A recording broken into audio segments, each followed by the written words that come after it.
Baik, bismillahirrahmanirrahim. Assalamualaikum warahmatullahi wabarakatuh. Alhamdulillah, pada kesempatan kali ini kita bisa berjumpa kembali. Tentunya masih di mata kuliah yang sama, yaitu mata kuliah Interaksi Manusia dan Komputer.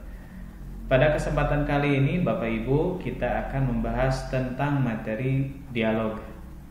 Mari kita simak baik-baik video berikut ini. Oke. Dialog manusia dan komputer.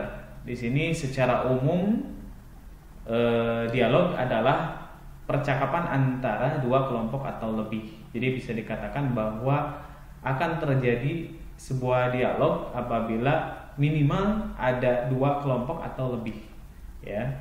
Kemudian di sini menurut IMK, Interaksi Manusia dan Komputer, di sini adalah struktur dari percakapan antara user dan sistem komputer. Jadi dua kelompok ini bisa dikategorikan. Kelompok yang pertama adalah kelompok user dan kelompok yang kedua adalah kelompok sistem komputer. Baik. Nah, aturan dalam perancangan dialog itu sendiri di sini ada 7. Ya, yang pertama adalah pegang teguh konsistensi, kemudian sediakan shortcut bagi pengguna aktif. Yang ketiga, sediakan feedback yang informatif. Yang keempat, sediakan error handling yang mudah. Yang kelima, izinkan pembatalan aksi. Keenam, sediakan fasilitas bantuan atau help. Yang ketujuh, kurangi beban ingatan jangka pendek. Kita bahas dulu yang pertama, yaitu pegang teguh konsistensi. Informasi disusun dalam formulir-formulir, nama-nama dan susunan menu, ukuran dan bentuk dari ikon dan lain-lain, semuanya harus konsisten di seluruh sistem. Oke, konsisten mengizinkan banyak aksi menjadi otomatis. Jika ada aplikasi baru hadir dengan fungsi yang berbeda, akan menyebabkan user harus mempelajari kembali operasi-operasi yang dilakukan. Contoh konsistensi di dalam menu bar untuk file, edit, dan format. Jadi intinya pada saat kita akan merancang suatu dialog, intinya pada saat kita membuat menu misalkan untuk gambar, ukuran, ya, itu harus betul-betul kita jaga konsistensinya, jangan sampai berubah-ubah sehingga pada akhirnya nanti user akan kebingungan. Nah, dengan konsistensi maka user nanti akan fokus, ya, atau mudah dalam mempelajari sistem komputer yang nanti akan kita bangun, seperti itu. Oke. Kemudian sediakan shortcut bagi pengguna aktif. Ya, user yang bekerja dengan satu aplikasi dalam seluruh waktunya akan menginginkan penghematan waktu dengan memanfaatkan shortcut.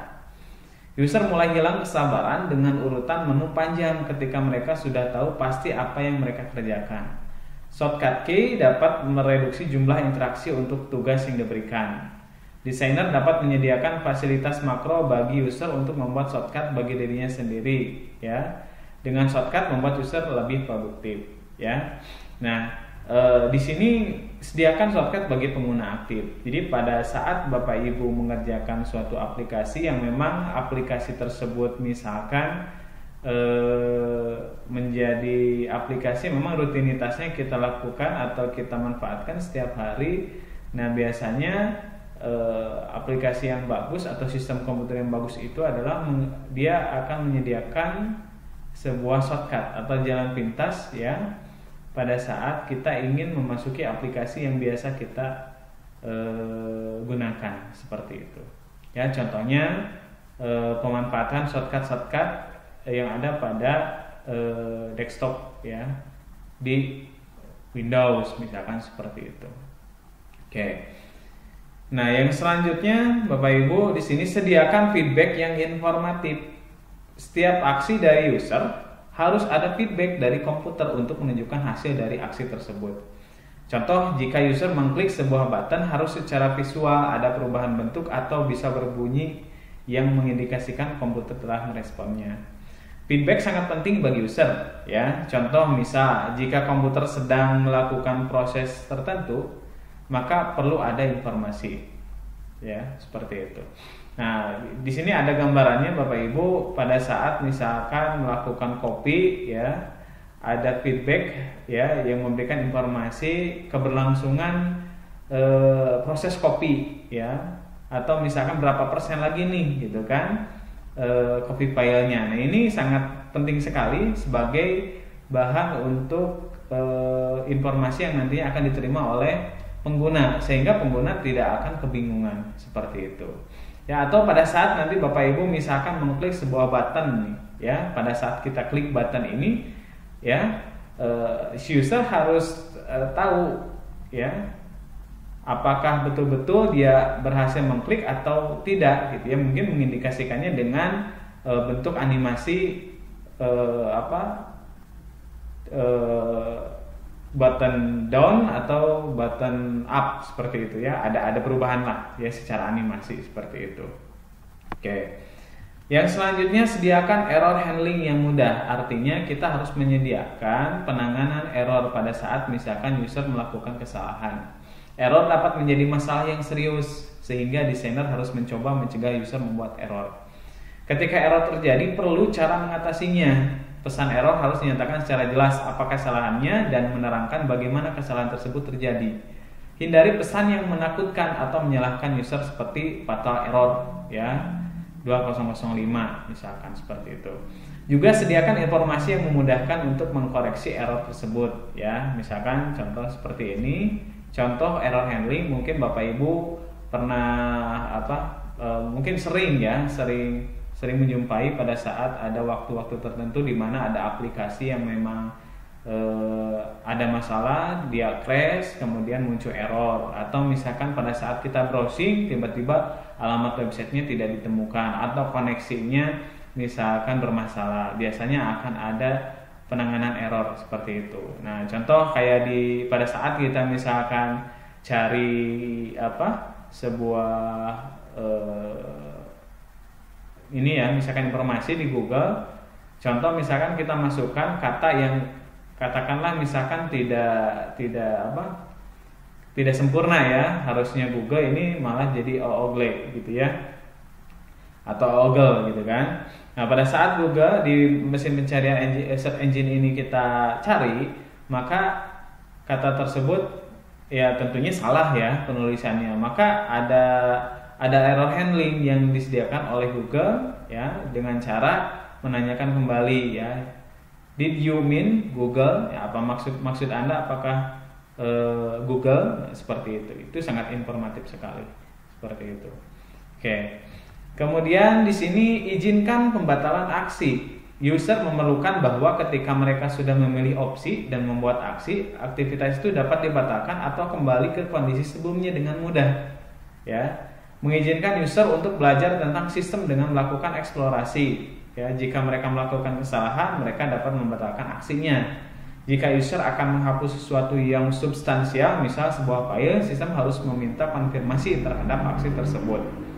Jadi pada saat nanti kita merancang sistem, Bapak Ibu, salah satunya kita harus menyediakan pembatalan aksi. Pada saat misalkan contohnya yang fatal itu kan pada saat kita hapus. Nah, pada saat kita hapus data itu, mau nggak mau kita harus bisa bagaimana caranya mengembalikan kembali ya. Contohnya kalau di Microsoft Office Word itu kan kita dengan cara Ctrl Z atau misalkan undo seperti itu. Nah, kalau Bapak Ibu sudah bisa membuat program aplikasi atau sistem informasi yang memang ada aktivitas atau ada fungsi pembatalan aksi, itu sudah sangat luar biasa sekali ya. Nah, karena rata-rata beberapa mahasiswa memang ketika membuat aplikasi tidak ada fasilitas pembatalan aksi ini seperti itu. Oke. Kemudian sediakan fasilitas bantuan atau help ya. Nah, user yang berpengalaman menginginkan bahwa mereka yang mengendalikan sistem dan sistem merespon mereka. Segala sesuatu yang mereka tidak tahu rasanya ingin segera mendapatkan jawabannya. Oleh sebab itu, fasilitas help penting untuk menolongnya agar segera mendapatkan solusi. Ya, user yang tidak berpengalaman ketika mengalami kesulitan dalam mengeksplorasi sistem juga perlu mendapatkan pertolongan yang mudah dan sederhana. Fasilitas help yang lengkap mudah dioperasikan akan menolong beberapa mengatasi kesulitannya. Ya, salah satu salah satu fasilitas yang memang harus ada di saat aplikasi kita rancang itu nanti pada saat di launching itu harus ada yang namanya help. Ya, help ini adalah membantu kepada user yang awam terhadap pengoperasian sistem tersebut. Jadi dengan adanya help ini secara tidak langsung Bapak Ibu, kalau Bapak Ibu belajar otodidak pun bisa gitu, karena ada bantuan help ini seperti itu. Oke, bagaimana misalkan caranya untuk menyimpan data, menghapus data, ataupun yang lainnya ketika terjadi error ya, Bapak Ibu bikin panduannya pada menu help ini seperti itu. Nah, kemudian kurangi muatan short term memory. Orang mempunyai keterbatasan pada short term memorinya. Orang hanya mengingat sekitar 7 chunk informasi pada satu saat. Jadi Bapak Ibu pada saat nanti membuat dialog ya, merancang sebuah dialog pada sistem informasi atau pada aplikasi nantinya ya, diusahakan tidak membebani STM dari si user. Karena apa? Karena short term memory manusia itu dikatakan ya terbatas lah ya, seperti itu. Oke, jadi di sini orang hanya mengingat sekitar 7 chunk informasi, jadi 7 potong informasi pada satu saat, seperti itu. Oke. Yang selanjutnya adalah karakteristik umum ragam dialog. Yang pertama ada inisiatif, yang kedua ada keluasan, yang ketiga adalah kompleksitas, yang keempat ada kekuatan, kemudian yang kelima beban informasi, yang keenam konsistensi, yang ketujuh umpan balik, yang kedelapan observabilitas, yang kesembilan kontrolabilitas, yang kesepuluh efisiensi, yang kesebelas adalah keseimbangan. Yang pertama adalah inisiatif. Inisiatif oleh komputer, user memberikan tanggapan atas prompt yang diberikan oleh komputer. Inisiatif oleh user mempunyai sifat keterbukaan yang luas, dalam artian user diharapkan agar dapat memahami sekumpulan perintah yang harus ditulis menurut aturan sintak tertentu. Jadi sudut pandangnya inisiatif di sini ada pada komputer, ada juga pada user. Bagaimana dalam komputer misalkan user memberikan tanggapan atas prompt yang diberikan oleh komputer, dan sebaliknya oleh user memiliki sifat keterbukaan yang luas, dalam artian user diharapkan agar dapat memahami sekumpulan perintah yang harus ditulis menurut aturan sintak tertentu. Seperti itu. Kemudian keluasan. Di sini tidak hanya dilihat dari kemampuan sistem menyediakan sejumlah perintah-perintah yang memberikan hasil sama, tetapi bagaimana sistem dapat menyesuaikan diri dengan keinginan pengguna dan bukan sebaliknya. Ya. Intinya bagaimana caranya Bapak Ibu ya, sistem yang Bapak Ibu rancang nantinya bisa se-fleksibel mungkin lah, sehingga keinginan user ya itu bisa tercover nantinya, seperti itu. Kemudian kompleksitas, keluasan harus dibayar dengan kompleksitas implementasi yang tinggi. Artinya ketika Bapak Ibu membuat sistem atau aplikasi tersebut luas, otomatis Bapak Ibu sistem tersebut pasti kompleks. Ya, oleh sebab itu perlu pembatasan kompleksitas dengan cara tidak membuat antarmuka lebih dari yang diperlukan karena tidak ada keuntungan darinya.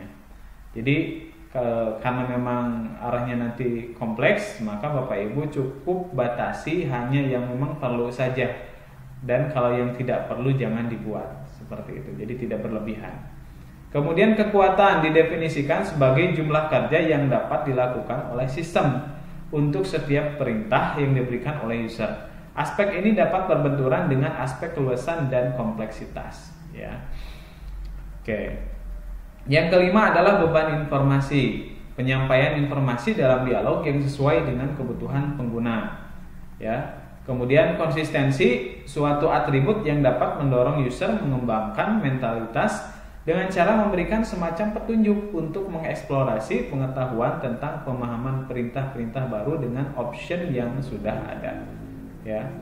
Kemudian yang ketujuh adalah umpan balik, di mana kemampuan untuk memberikan informasi kepada user, ya, tadi feedback tentang proses yang sedang berjalan akibat adanya masukan yang dilakukan oleh user, seperti itu. Oke. Kemudian di sini observabilitas. Sistem dapat berfungsi secara benar namun nampak sederhana bagi user. Ya, yang 9 adalah kontrolabilitas. sistem yang selalu dalam kontrol user, ya. Dialog yang memiliki sifat ini harus memungkinkan user agar dapat menentukan di mana sebelumnya ia berada, di mana sekarang ia berada, kemana ia dapat pergi, apakah pekerjaan yang sudah dilakukan dapat dibatalkan. Artinya pada saat kita melakukan dialog dengan komputer, user harus dapat menentukan istilahnya urutan kejadian yang dilakukan dengan sistem komputer tersebut, ya. Kalau misalkan Bapak Ibu membuka Explore, ya Bapak Ibu, atau misalkan membuka halaman website Bapak Ibu, itu biasanya ada yang namanya pengalamatan, ya. Kita bisa back, bisa kembali ke belakang, ya, atau misalkan kita bisa menggunakan rejam, ya, atau di Windows Explorer itu di atasnya Bapak Ibu itu ada pengalamatan. Pada saat kita masuk ke Windows C, oke, saya contohkan ya Bapak Ibu. Contoh misalkan pada saat kita masuk nih, misalkan ke ke My Music nih, ke My Music. Nah, di sini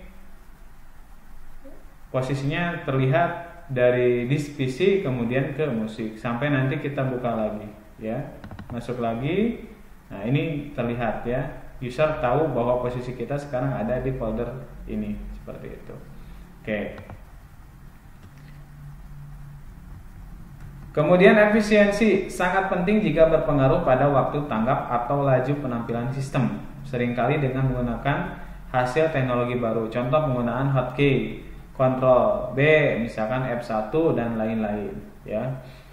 Oke, kemudian keseimbangan kemampuan manusia dan kemampuan komputer harus seimbang, ya.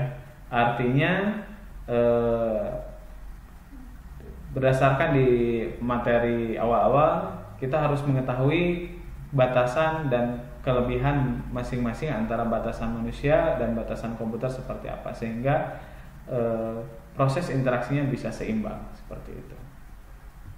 Oke. Nah, yang selanjutnya adalah ragam dialog.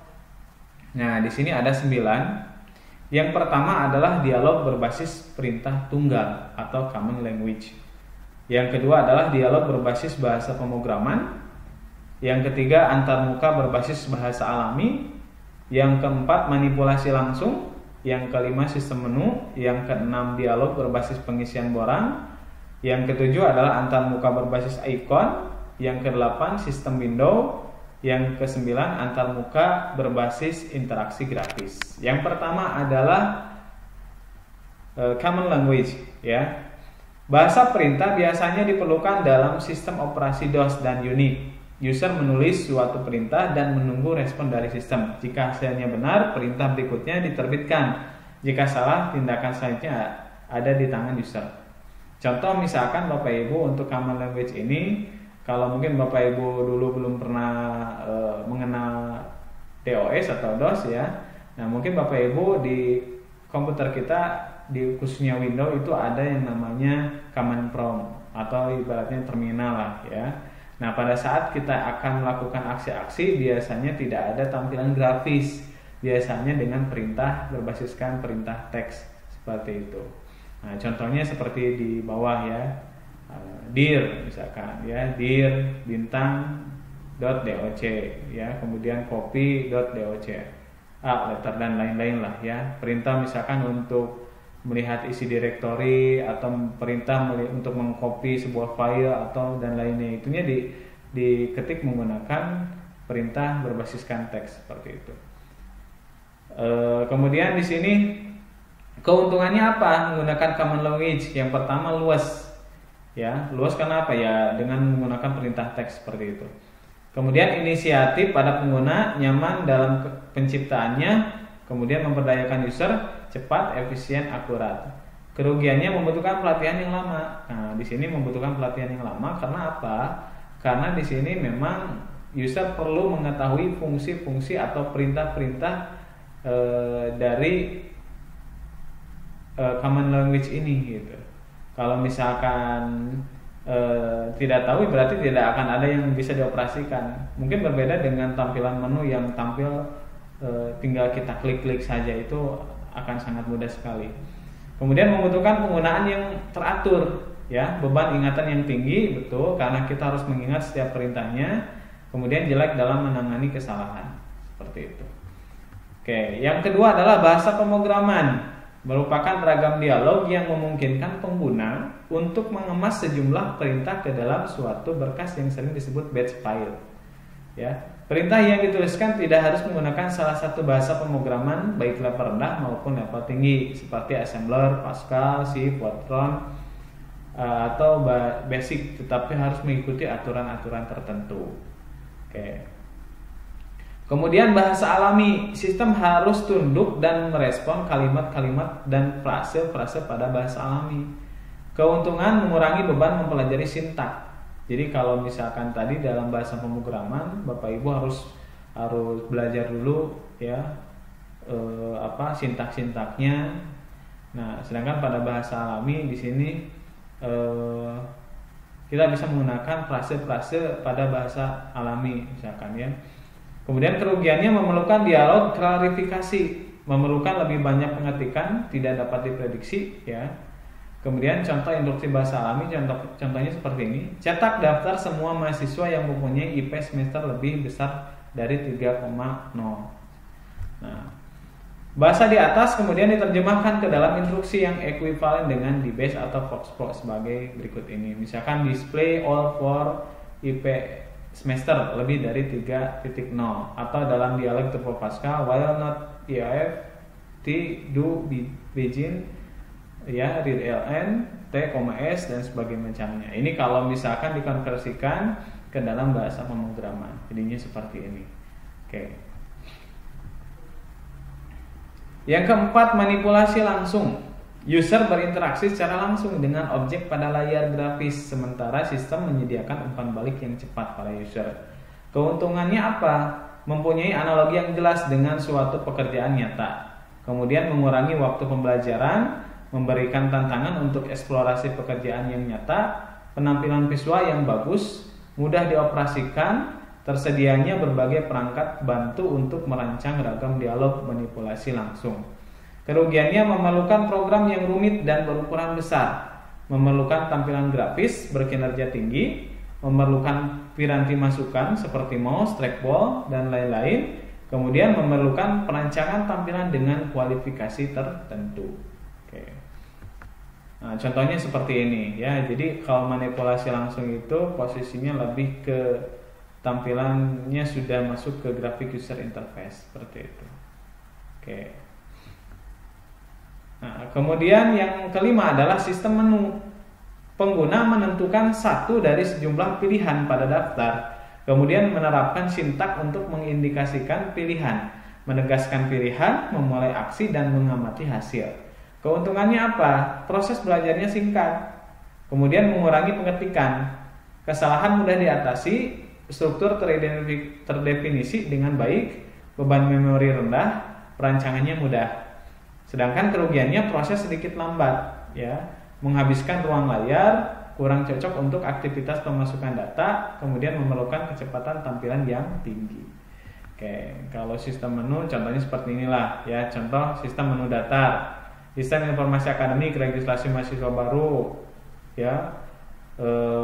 Misalkan A, registrasi mahasiswa baru, B, registrasi mahasiswa lama, C, edit data mahasiswa, D, edit mata kuliah, E, cetak HS KRS, F, cetak presensi kuliah, G, selesai. Misalkan pilih salah satu, ya. Misalkan kita pilih A, seperti itu. Nah, ini akan sedikit menghindari kesalahan lah pengetikannya, karena inputannya juga lebih simple seperti itu. Nah, sistem menu tarik contohnya seperti ini. Ini sudah masuk ke dalam graphic user interface seperti ini. Oke, tampilannya jauh lebih user friendly lah, ya, seperti itu. Oke. Nah, sistem menu tarik seperti ini contohnya. Oke. Yang keenam adalah borang isian atau form fill in. Pengguna melihat suatu tampilan medan yang berhubungan satu sama lainnya. Cursor dipindahkan sepanjang medan-medan yang ada selanjutnya, data diisikan pada medan yang dikehendaki. Keuntungannya proses pemasukan datanya relatif mudah. Perlu sedikit pelatihan, beban memori rendah, strukturnya jelas, tersedia berbagai piranti bantu desain tampilan, perancangannya mudah. Kerugiannya menghabiskan ruang layar, tidak cocok untuk pemilihan instruksi, memerlukan pengontrol cursor, kemudian mekanisme navigasi tidak jelas, seringkali cukup lambat. Nah, ini form ya, tampilan form yang biasa kita buat kalau buat aplikasi. Ini masuknya ke dalam borang isian lah, contohnya seperti ini ya tampilan. Oke, yang selanjutnya adalah dialog berbasis icon ya. Adalah ragam dialog yang banyak menggunakan simbol-simbol dan tanda-tanda untuk menunjukkan suatu aktivitas tertentu. Keuntungannya, gambar bersifat umum, mudah diingat, mudah dipelajari, sehingga mempertinggi kinerja pengguna, tidak bergantung pada suatu bahasa. Kerugiannya cenderung membingungkan, boros tempat, dan sangat tidak efektif. Tidak adanya standarisasi bentuk-bentuk ikon seringkali menimbulkan persoalan tersendiri. Oke, nah contohnya kalau misalkan di Microsoft Office Word ya Bapak Ibu, nah, itu ada di tabnya itu kita sudah menggunakan tampilan icon-icon. Nah, contohnya seperti inilah ya. Oke. Kemudian yang kesembilan adalah sistem penjendelaan. Jendela atau window adalah bagian dari layar yang digunakan untuk menampilkan informasi. Sistem penjendelaan adalah sistem antarmuka yang memungkinkan pengguna untuk menampilkan berbagai informasi baik sendiri-sendiri maupun secara bersama-sama ke dalam bagian-bagian layar yang tidak saling mempengaruhi. Oke, ini contohnya seperti ini ya, dialog antar misalkan Windows jendela seperti ini. Biasanya kalau berbasis penjendelaan itu, kalau di sistem operasi Windows biasanya ciri khasnya adalah di sudut paling kiri atas, kanan atas itu biasanya akan ada 3 tombol ya, atau ada 3 icon untuk close, kemudian resize, kemudian minimize. Itu biasanya sudah ini ya, baku lah seperti itu. Oke. Nah, yang 10 adalah antarmuka berbasis interaksi grafis.